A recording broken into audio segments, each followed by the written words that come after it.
Hi there, I'm Tighnari, Forest Watcher of the Avidya Forest. My duty is to preserve both the rainforest's ecosystem and the safety of its visitors. If this is your first time here, I suggest you first peruse the Avidya Forest Survival Guide, paying particular attention to the chapter distinguishing between edible and poisonous mushrooms. If you press a leaf between dry sheets of paper, you can make an attractive and handy bookmark. Don't be afraid to make mistakes. It's all part of the learning process. The value of knowledge cannot simply be quantified in monetary terms. I'm used to the rain, but you should probably use an umbrella. I applied a plant-based waterproofing oil to my tail. One swish, and it's dry. The thunder's so loud. My head hurts.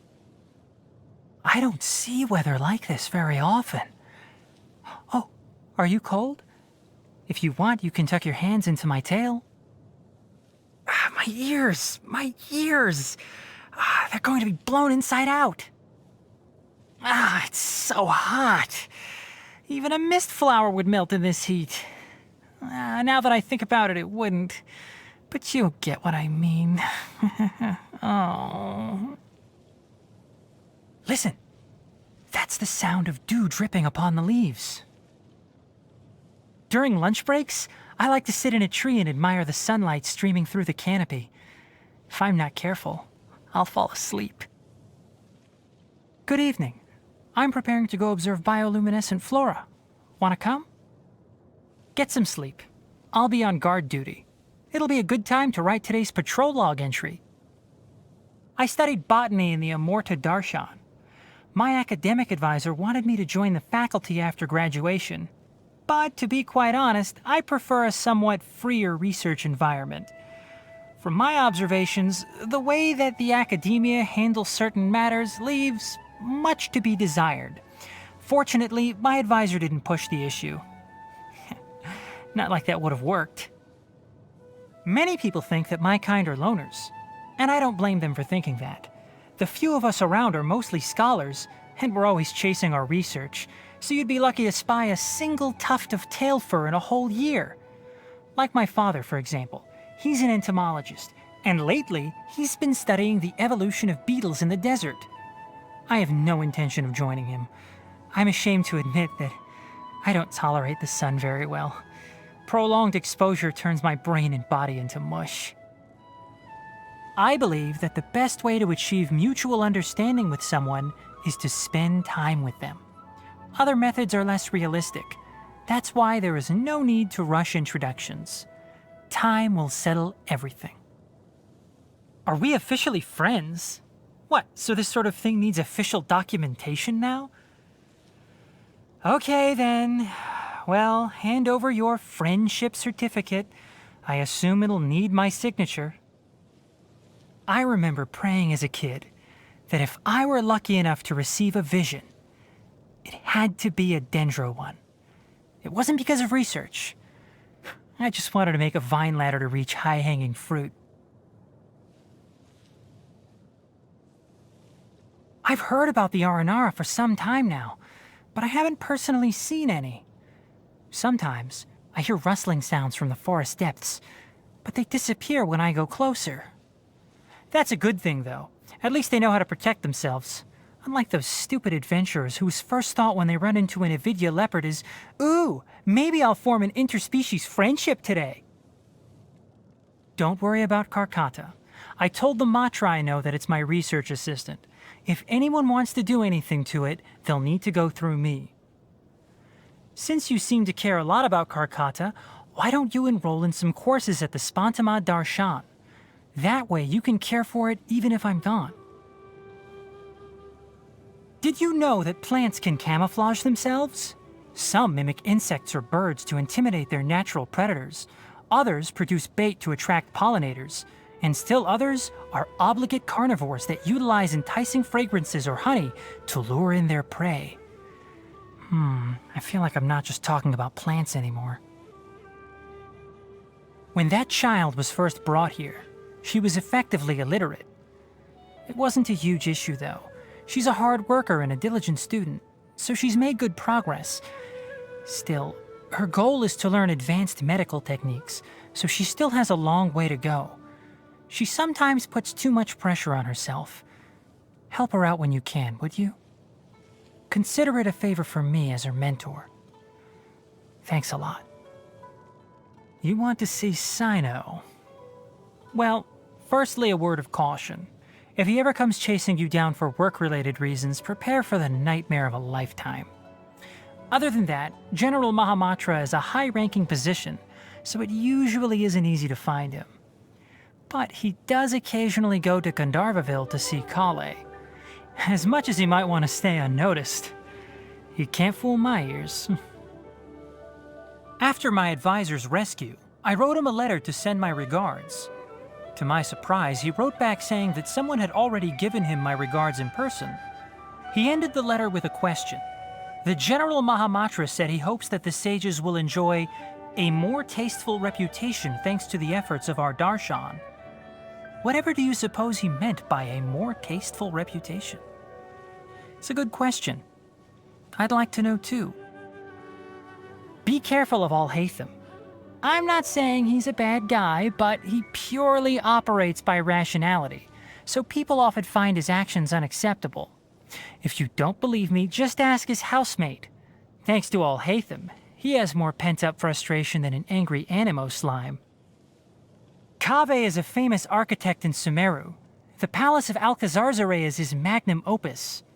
During the initial planning, he even asked me to recommend suitable ornamental flora. I don't know why or how, but he ended up heavily in debt after the palace was completed. Al-Haytham is helping out by letting him stay in his place, but I don't know whether that's a blessing or a curse. The renowned Lord Sangama Bey is none other than Dori. I became acquainted with her through a previous research project. It had required very rare materials, and the only way I could get them was through her and her mysterious supply network. Never you mind what I was buying and what I was researching, thank you very much. I've heard of her. The famous sleepwalking eccentric. The rumors about her sleepwalking are really quite absurd. Feats of superhuman strength, sprinting through Aru village at night, scaling the wall of Samiel with her bare hands? Some even say that she can write a 100,000-word thesis while asleep. What a load of nonsense. Sino has mentioned her before. An extraordinary genius with a veritable wealth of knowledge and talent. A pity that she returned to Mondstadt so long ago. Perhaps in the course of her studies, she witnessed the horrifying side of knowledge. As a student, I once heard this saying, plants in the land of Dendro share the same history. It could just be one of those things that people say, but I've always felt there's a deeper meaning to those words. If I meet Lesser Lord Kusanali one day, I wonder if she would explain them to me. Everything happened so fast, and I didn't get the chance to properly thank her. To have a capable and reliable person like her on your side is extremely fortunate. I'm sure she must have many groups trying to persuade her to join their ranks.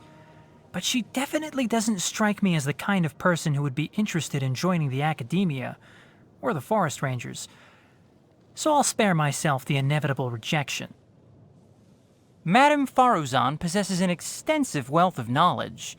I often invite her to inspect the mechanisms in the rainforest. The next time she's in Gandharvaville...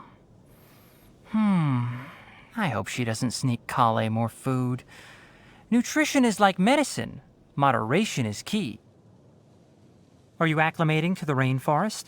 I suggest that you keep your eyes and ears open. Take care of yourself, and if anything happens, just flag down a forest ranger. Sometimes I really do envy those simpletons who go around touching and eating anything and everything. In their minds, it must feel like miracles happen every day. To better serve the Avidya forest, I occasionally offer training courses to the forest rangers.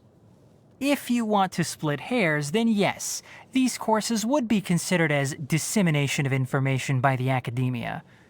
But what are they going to do? Lock me up? I dare them. We'll see how many patients suffering from weird and wonderful ailments start flooding into the Bimarstan every day. I'll let you in on a secret. I actually really like the atmosphere in the Grand Bazaar. Business is booming, everyone's so lively, and the theater is full of song and dance. Unfortunately, my ears don't tolerate loud sounds very well. Eh? You'll cover my ears for me. Nah, it'd be way too hard to walk like that. Thanks for the thought, though. I had many beautiful and fantastical dreams as a child, but they vanished from my memory one day after I grew up. Do you still have dreams? Tell me about them. Leaves and flowers often drop onto the ground of the Avidya forest, sometimes perfectly intact. Leaving them on the ground would be such a pity. I can't help but pick them up and keep them as biological specimens. They can be used as educational materials for forest rangers or as decorative pieces. Very versatile. Troubles? Let me think. Pollution in the Avidya forest, adventurers who constantly stir up trouble, and rescue dogs that always want to mess with my tail. But these problems all have solutions. If you're talking about bigger concerns, then I really don't have any. In this regard, the life of a forest watcher is pretty simple. This may sound strange, but although the blood of a carnivore runs through my veins, mushrooms are the one food that I can't give up. There are so many species of edible mushrooms. Whether fresh or dried, they all give off a unique scent. Even when stewed with meat, it's the mushroom's aroma that comes out on top. My olfactory system is overly sensitive, so I lack the good fortune to enjoy heavily spiced foods.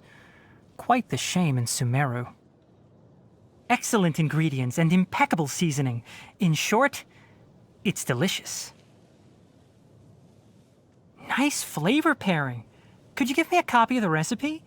I want to put this on the menu for the forest ranger's next meal. Do I need to teach you some new recipes? Happy birthday! I picked out a potted plant in full bloom for you, along with a gardening guide. If anything happens to it, don't hesitate to find me at any time. This plant comes with a Forest Watcher lifetime guarantee. I'll have you know, a lot of flowers are in season on your birthday. It took me forever to choose one. I'll get you a different species next year. Germinating seeds break through the soil and take root. Ah, seedlings grow, reaching out with their branches and leaves. Branches, dotted with flower buds, herald the advent of spring. A rich harvest that will lead to even richer ones.